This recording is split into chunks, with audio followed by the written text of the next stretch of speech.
The sound of punishing hydraulics snapped me from sleep. My eyes shot open, but I couldn't see much of anything through the closed lids of the dumpster.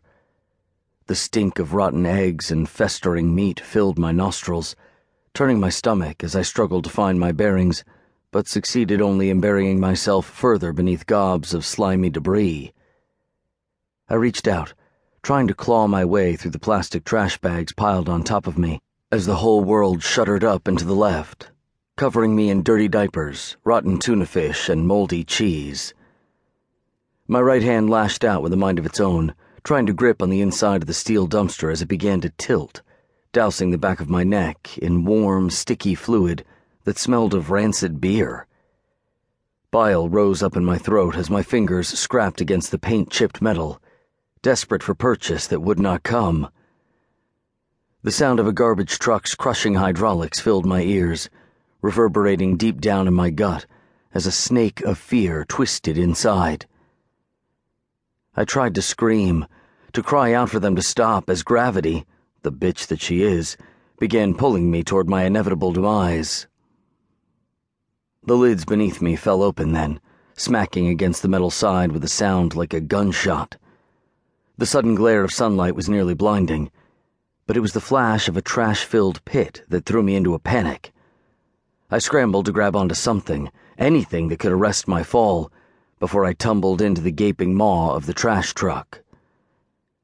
As my feet cleared the edge of the dumpster and my fingers slid off the metal, a wave of rancid, curdled milk crashed against my face, filling my nostrils with fetid goo and cutting off my air supply. Without thinking, I opened my mouth to suck in a breath before my lungs exploded. Milk spilled down my throat, and while I tried to curse in rage and horror, the only sound that came out was a hoarse, bubbling gag that would never be heard over the noise. Even if I could have managed to cry out, there was no way for someone to hear me scream over the roar of the punishing hydraulics destined to compact me into pulp.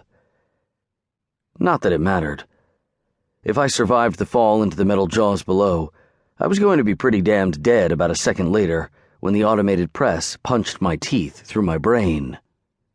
If the driver saw me now, it would probably be too late for him to stop his truck from killing me. As the dumpster upended itself, I fell backward, scrabbling against the metal like a pathetic lizard as the lower part of my body cleared the edge. My heart hammered in my chest like a goddamned bass drum as I tumbled ass over elbows.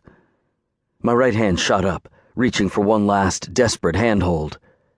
A stream of crimson light, so bright it was blinding even over the sunlight streaming into the alley from above, burst from the tattoos emblazoned on my arm. With that last, desperate lunge, my fingertips brushed at the edge of the heavy plastic dumpster lid, and I jerked to a stop that damn near dislocated my shoulder. A howl of pain ripped from my throat as I hung there, trash cascading down around me from the dumpster like rain from a hideous, disgusting storm cloud. As I hung there, watching the metal jaws of the compactor crush the trash into the back of the truck, part of me marveled the driver hadn't seen me. The other part of me was thanking any and all gods for letting me live, even though I wasn't sure how that was possible. I ought to be dead. I craned my head upward, shielding my eyes from the still falling trash as best I could. My right arm was as black as pitch. Scarlet symbols I didn't recognize glowed with feverish light across its entire length. But what was even weirder was how my fingers clung to the heavy plastic lid like I was Spider-Man. I mean, hey, I'm not complaining because I was pretty sure I'd been about to die in a hail of old beer bottles and half-eaten sandwiches. But still, it was a little weird, especially because the rest of my skin was so pale I could have blended in with a milk display. Before I could begin to figure out what the hell was going on, the dumpster began to tilt back the other direction. Momentum and gravity took turns slamming me into the metal belly of the dumpster before the lids fell back into place, leaving me shrouded in darkness. My hand released its grip on the lid, and I fell against the steel bottom hard enough to make my teeth rattle in my skull. Agony shot through my back as a sickening crack of my spine against metal filled my ears.